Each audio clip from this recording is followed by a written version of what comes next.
Hello, welcome.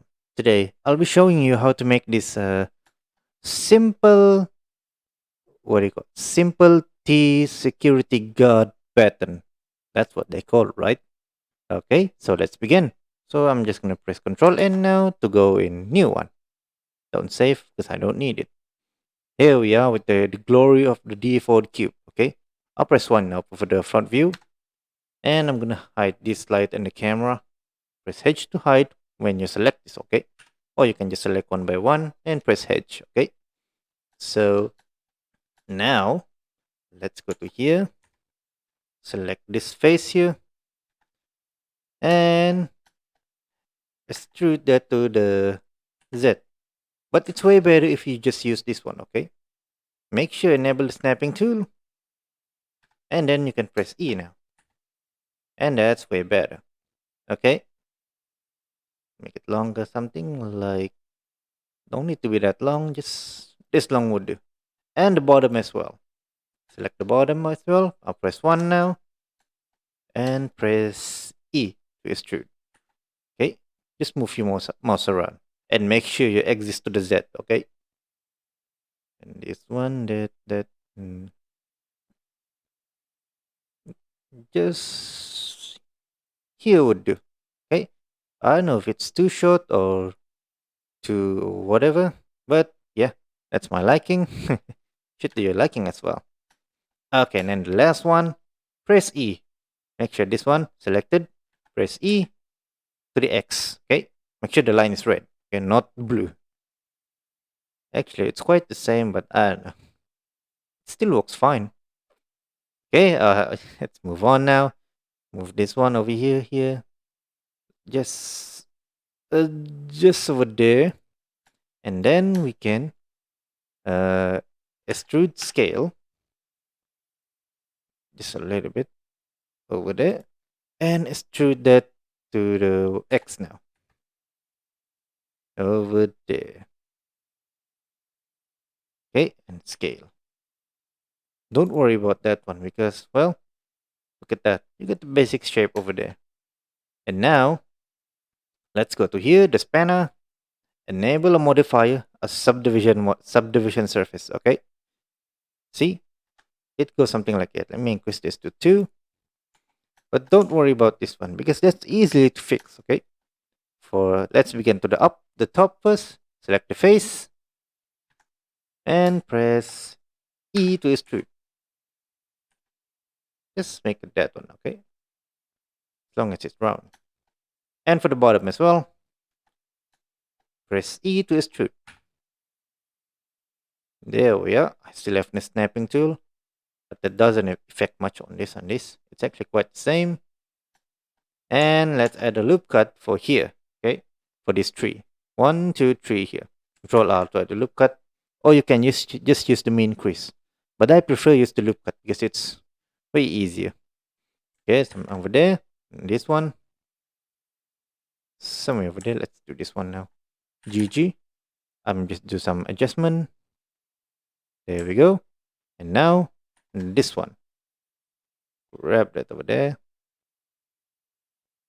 Something like that. It should be look like that. Okay. Look at that. Very clean. Okay. I'll press 1. Go to edit mode. And now for this one. Okay. Control R again to add a loop cut. This time go to here. Okay. But don't make sure they don't meet like that. Okay. Because if you go something like that, when you press M to merge vertices, they actually merge together. Okay. So it's better to just move them a little bit. Like there. That would do. Okay. It still has some shapes, but we can edit that using a mean crease. Okay, so we got something like that, basic shape, and let's add some loop cuts for the handle. Okay, Control R. 1, 2, 3, 4, 5. How many I want? Well, depends on my liking. How many now? 5, 6. I think I'm gonna just add 6 now. And for this one as well, 1, 2, 3, 4, 5, 6. Okay. Now, before we are gonna extrude before we go to what do you call that?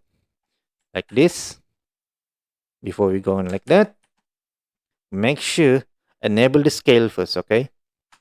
So I'm gonna go to edit mode, select this, press Control A, and apply the scale, okay? Now I'm gonna go to edit mode now. I'm selecting this one. Make sure you press Alt and Shift, okay, to selecting all the edges there. There, and there. Again, hold Alt Shift. Don't let go while clicking, okay? Because if that happens, this is what happens if you let go of the shift. Yep, that's a nightmare. So I'm going to press Ctrl Z so to go back. Okay, there, and there. Don't select that one because we don't need that one. And now Control B. It should go nicely even. Okay, see that? That's even. Something like that. Okay, now I'm gonna go to face select by pressing 3, or you can just press here. I'm gonna press 3, and I'm gonna right click, extrude face along normal, not individual. Okay, extrude face along normal. It's way better just using the right click. Something like that. Yeah, look at that. We got it, guys. We got it. Increase the level viewport now because we're gonna make this high poly. And lastly, shade smooth. See, there's no problem at all. No topology problem issue, something like that. It's quite good. Okay, now let's paint. Go to shading. Let me zoom that out. And this one, select. If you want to be white, then use white. But the color of this, majority, black.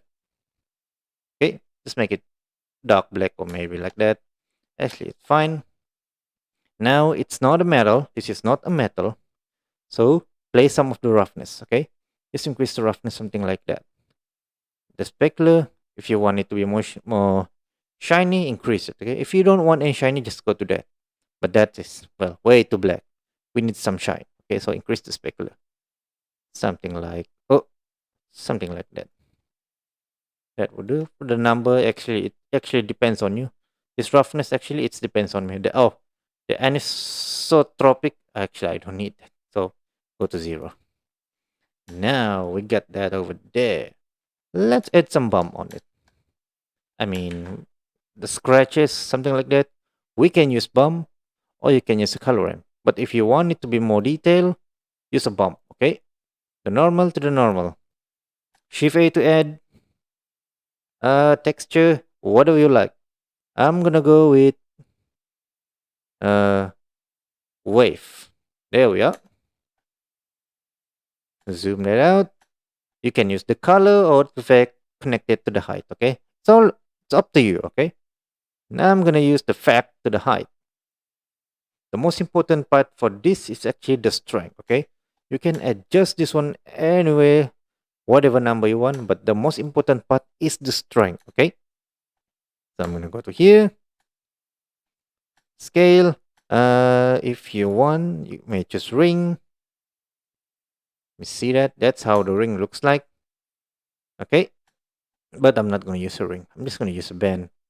And for the axis, that's up to you. If you use diagonal, still up to you. But I'm just gonna stick with the black. Don't worry, because I'm gonna increase the scale. Something like that. Distortion, yes, we need distortion. Something like that. Oh, look at that. The detail, yes, I'm gonna increase. So I get something like rocky shape, woody shape, maybe. And the detail scale is important. Okay, got something like that. That's almost like I don't know. I don't know what to call. And the detail roughness. Well, if you want to be like that, up to you. If you want to be like this, well, that's way too much. I'm just gonna go something over there, okay? Because we need some of the, what do you call it? The, well, I don't know what to call. Okay, now the most important part is the strength. Okay, reduce the strength to 0 first. Zoom your object and increase your strength slightly, okay? Until you get something that you're liking. over there. Let's wait a little. How about that? Uh, that's way too much. Something like that. Yeah, something like that would do. Okay, now that's very good. Yeah, here we are. Our, what do you call it? The T-shaped security guard baton. Okay, so don't forget to apply this one. Okay, I'm gonna apply it now, but I'm not gonna apply it now. Okay, so that's how to model this. Okay, the security button. Okay, let's just say that you want to upload this. You want to upload the object along with the texture in any whatever any 3D like such as ArtStation, Sketchfab. I use Sketchfab. So if you want to do that with the texture, you must bake your what do you call? You must bake your texture. Okay. If you don't bake, you just all you have is the color. Okay, not the texture. So that's one important part. Okay, if you want to upload on Sketchfab. So yeah, that's all for today. Thanks for watching, and I'll see you next time. Happy blendering, and bye now.